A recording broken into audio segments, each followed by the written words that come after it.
Student Permit Fee, Qualification and Requirements 2024. The total cost for applying student permit. Theoretical Driving Course or TDC, 650 to 1,000 pesos. Nakadepende po yan sa driving school. Medical, 500 to 600 pesos. Application fee, 100. Student permit, 150.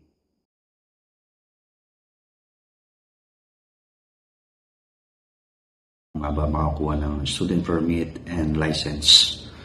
Okay, so yung student permit and license, ini-issue po yan dun po sa mga deserving applicants at meron po silang sufficient driving skill and knowledge on road safety and proper road courtesy. Ibig sabihin, dapat po meron tayong skill o kaalaman pagdating sa pagmamaneho. And then, meron tayong kaalaman pagdating sa kaligtasan, pagdating sa daan, yung road safety. At meron din dapat tayong tamang paggalang ang pagdating sa daan. So, sino ba yung mga dapat natin galangin sa daan? So, lahat po ng road user or lahat ng gumagamit sa kalsada, kailangan po meron tayong respeto, paggalang sa bawat isa. At para nga po makuha natin yung student permit and license, yan, kailangan natin i-conduct yung theoretical and practical examination to determine competency. Okay, so unahin po muna natin yung qualification sa pagkuha ng student permit. Sa ating mga Pilipino, 16 years old and above, pwede na po tayong makapag-apply or makakuha ng student permit. Sa mga foreigner naman, ang kailangan naman po ay 18 years old. So, syempre, kailangan physically and mentally fit. Marunong tayong magbasa, magsulat, Filipino or English. At wala dapat tayong unsettled traffic violation.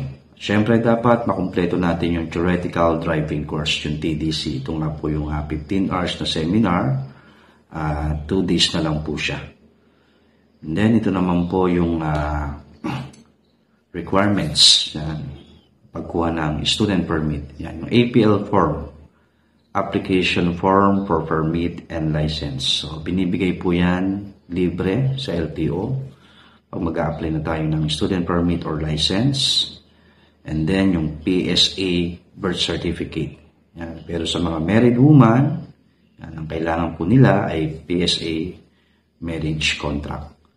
So, kung wala po tayong PSA at kung meron naman tayong hawak na valid na passport or national ID, so ayan po yung kapalit ng PSA birth certificate. At photocopy lang po ang ipapasa natin sa LTO. At syempre, mas maganda, dalhin na natin yung original na PSA or valid na passport or national ID. Yan, kung sakaling tignan nila, meron tayong ipapakita sa kanila.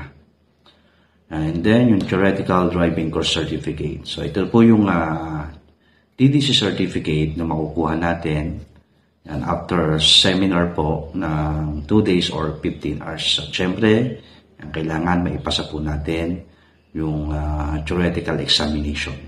And then, yung medical certificate. So, makukuha po natin to sa mga clinic na accredited na LTO. And then, kung tayo ay below 18 years old, kukuha ng student permit, kailangan po natin ng parent or guardian consent. So, meron pong form na guardian consent na ibinibigay sa LTO at ito po ay libre lang din. So, pipirmahan lang po yan ng magulang yan, na pinakatunayan na pinapayagan niyo yung anak na makakuha ng student permit. At syempre, isang valid ID ng magulang, photocopy at pirmahan na rin. And then, yung huli, ito po yung online LTMS account. So, search nyo lang po, portal.lto.gov.ph. Lalabas po yung pinaka-website nila. Yan, at dyan po tayo mag-register ng ating portal account.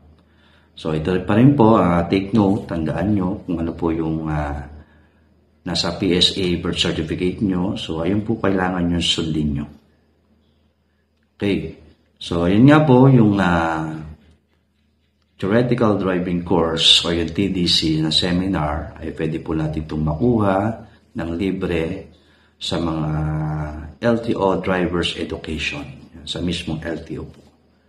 Sa TESDA, pwede rin po at kahit saang driving school na accredited ng LTO. Pero syempre, pag sa mga driving school na, meron na po siyang bayad. So sa ngayon, mura na rin po naman ang theoretical driving course. So mura na po yung seminar ngayon. So hindi po katulad nung nagdaang taong. So ngayon po pumapalo na lang siya ng 1,000 or mas mababa pa sa 1,000. So depende po sa driving school kung saan kayo mag-e-enroll para mag-seminar. Okay, so ayan. So yung student permit, ang valid lang po niyan is 1 year. Siyempre, pag inisyo sa inyo yung student permit nyo, nakuha nyo na, so doon na po bibilang yung araw niyan. So, ibig sabihin, pag natapos po yung 1 year na yan, hindi nyo na po pwedeng gamitin yung student permit nyo para makapag-apply kayo ng Practical Driving Course or PDC. So yung PDC na to, Practical Driving Course, ito yung isa sa requirements na kailangan natin bago tayo mag-apply ng non-professional driver's license. Siyempre, kung matatapos yung 1 taon, hindi rin natin pwedeng ma-apply yung student permit natin for non-pro. Ibig sabihin, bago matapos yung 1 year, kailangan meron na tayong Practical Driving Course Certificate or PDC at may apply na natin siya for non-professional driver's license. Paano naman kung na-expire yung student permit? So ngayon po, ang student permit, na-i-renew na po ito. So, ibig sabihin, kung sakaling na-expire siya 1 year, 2 years, so pwede pong i-renew. So, ano po ba yung mga dapat dalhin? Kung saan po kayo driving school nag-seminar, humingi lang po kayo ng theoretical driving course certificate nyo, and then magpa-medical ulit kayo, at dapat dala nyo po yung luma yung student permit kasi same student permit number pa rin po ang ibinibigay. Kung sakaling mawala po yung student permit nyo, yun nga, so kailangan nyo pong kumuha muna ng affidavit of loss. Taps Nords.